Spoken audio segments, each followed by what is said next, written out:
So I did watch the State of the Union speech by Trump tonight. I wanted to share a few thoughts. There were things going on that may be somewhat obscure to the average person, and I wanted to sort of point out the language that was used and why. So the overall theme of the speech was unity. America, we're in it together. We're all part of the same team, the same family. He was layering it on really thick. Now, the purpose of that, of course, is to attempt to sew up some of the bitter tears and tears ripped into the fabric of American society by relentless, sawtooth identity politics designed to rip people apart, rip cultures apart, rip families apart, rip men and women and races and everyone apart and set them against each other for the sake of divide and conquer. If you can set people at each other's throats for long enough, they then beg for a central dictatorship or authority to take over the country. So this is sort of the purpose. And so this speech was very much a counter to the endless embittering identity politics that the left, that academia, that Hollywood, that the mainstream media and so on have been cursing the unity of Western life and American life as a whole.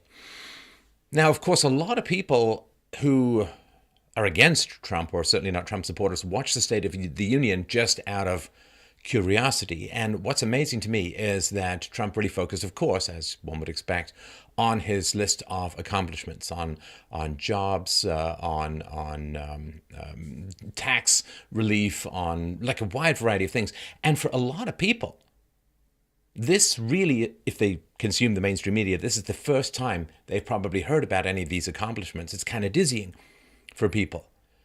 And it really is astonishing. So when he talks about all of the companies that are giving their tax breaks back to their employees, when he talks about the companies who are investing tens of billions of dollars into the American economy, jobs are coming back and so on, well, they've been told, of course, forever that jobs left the United States because there are lower wages elsewhere. Now, if taxes get cut and those jobs come back to America, that puts a kind of stake through the vampire heart of that theory, that it turns out that it was way too high corporate taxes, way too excessive regulation that caused these jobs to leave America. And so again, the more that people get counter information to the relentless propaganda, the better. So they actually are hearing a list of accomplishments. Now, that may cause them to reevaluate Trump. That has some value, but the most important value is when they hear these lists of accomplishments. There'll be a bunch of fact checkers, and I'm sure it'll all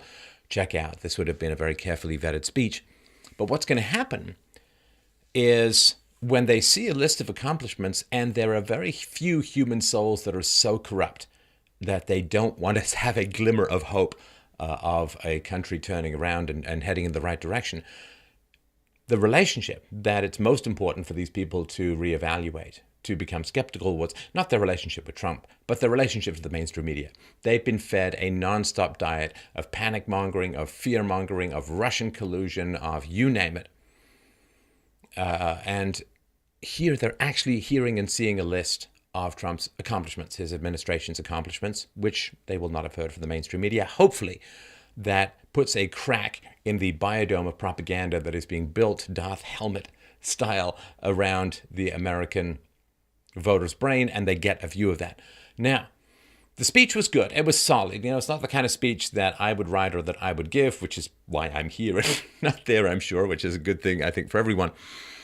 I mean, there was a lot of platitudes, but it's natural, right? You're speaking to a population that has sometimes the linguistic capacity of the old Simon electronic game, because they've been dumbed down by government schools, by a lot of social media, short attention span stuff. I mean, you can always tell. You look at the comments below, you can always tell the people who read books and the people who don't, because when you read a lot of books, sentences just kind of look and feel wrong. And if you don't read a lot of books, then you just type and it looks fine. So and you can see, Chris Hedges, I think, has talked about this, how the complexity of presidential language has had to decline, year after year, decade after decade. And so it is a challenge. You have to put across some big ideas to an audience that has not been served well, let's just say, by the current educational and cultural climate. But it was a good, solid speech But it was only made great by the constant cuts of the sour, negative, sucking on a fart full of lemon juice faces of the Democrats. My God above, were they ever miserable to be there, sour and negative. And there were a couple of, where they were, the one that really stood out for me was when Trump was talking about the lowest black unemployment rates in American history. And they cut to the Black Caucus, who sat there not applauding, not cheering, not standing up, sour, glum, looking down, looking aside. By God, if that doesn't cause a reevaluation, not just of the black community's relationship to their political leaders who seem to want to encapsulate them cyst-like into the Democratic plantation until the end of time, hopefully everybody looks at that and say, well, shouldn't that be something that should be cheered? I cheer it. I think it's fantastic. What a great thing for the black family. What a great thing for the black workers. And the sourness and the negativity was in many ways the light, the shine, the polish on the speech. Because by being relentlessly optimistic, by being relentlessly uniting and talking about a common goal and a common vision, the sourness and negativity and divisiveness of the Democrats became enormously clear, and you can't really miss that. And it really, to me, highlighted the fact that the Democrats are a team that are in it for themselves, that are in it for power, and they are resentful of success. And of course, when Trump talks about cutting taxes, what the Democrats see is, well, there's less money in the kitty for us to steal and hand out to special interests in return for votes. We're running out of bribe money because that bastard over there, the orange son of a gun, is lowering taxes, so we have less bribe money through which to achieve political power.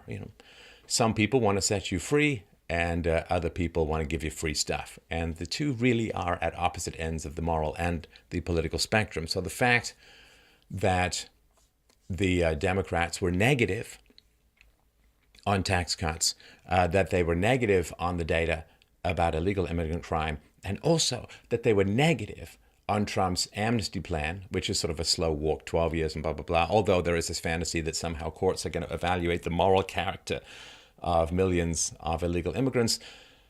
But it's 2 to 3 times, right, what Trump offers, 1.8 million or so, is 2 to 3 times what was contemplated under Obama's DACA executive order, not legal amnesty.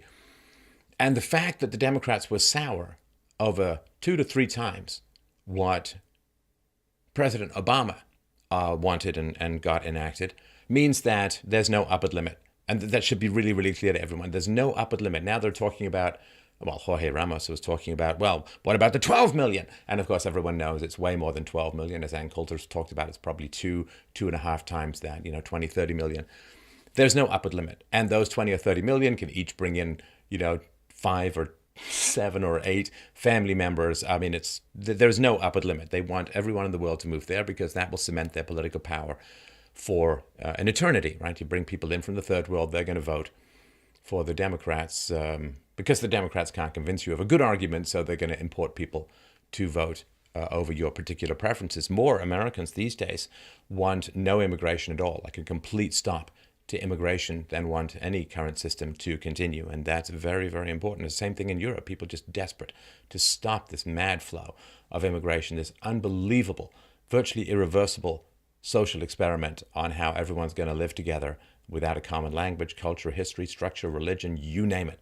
Nobody has a plan for that. And of course, the Democrats hate diversity because anytime you go to a university, particularly in the arts section, you're just going to see nothing but Democrats, and it's relentless. And you try and be a Republican and make it in the movie industry. So I think the fact that they continued to boo a massive expansion in amnesty for the DACA recipients and others means that there's no upper limit. That should be clear, that they're not into any kind of reasonable. And I think Trump knows that, in my particular opinion, that he's dangling all of this stuff, knowing that the Democrats are going to fight it tooth and nail. And then he's going to say, well, I gave them 2 to 3 times what Obama wanted. They didn't want it. So clearly they can't be reasoned with, they can't be negotiated with. And then he'll do something quite different. And I mean, to me, that's the goal. Like I've done a fair amount of outreach to the left lately because there are honorable, wise, decent people on the left. I know that for some of us, you're looking across that landscape and it's like a human wasteland of propagandized nuclear shadows of former brains, but it's not true. There are wise and smart and compassionate people on the left, the anti-war people, the people who genuinely care about the poor and don't understand how much the free market will help them. And the goal for me, I might as well tell you, and I don't know if this was part of what Trump's goal was, but the goal is very simple. The goal is to peel as many of the sane Democrats away from the Democrat Party as humanly possible. Peel as many people away from the left as humanly possible who are open to any kind of reasoned argument, any kind of evidence, any kind of passion for compassion that drives a lot of that kind of thinking. Peel them all away, and then who's left? Who's left? Well, hardcore crazies. And the more you peel away the sane lefties and bring them to more reason, the more are going to flee the remaining crazier and crazier lefties by comparison. So it may not be a huge chance, but I think it's pretty much the only one that remains in the West. And we need to show these rabid and rampant ideologues out for who they are so that we can forget the idea of compromise and return to the passion of principle that founded our great civilization to begin with. Thank you so much for listening and watching. I hope you enjoyed Trump's speech as well. Please don't forget to help out the show. I really, really appreciate your support. freedomainradio.com.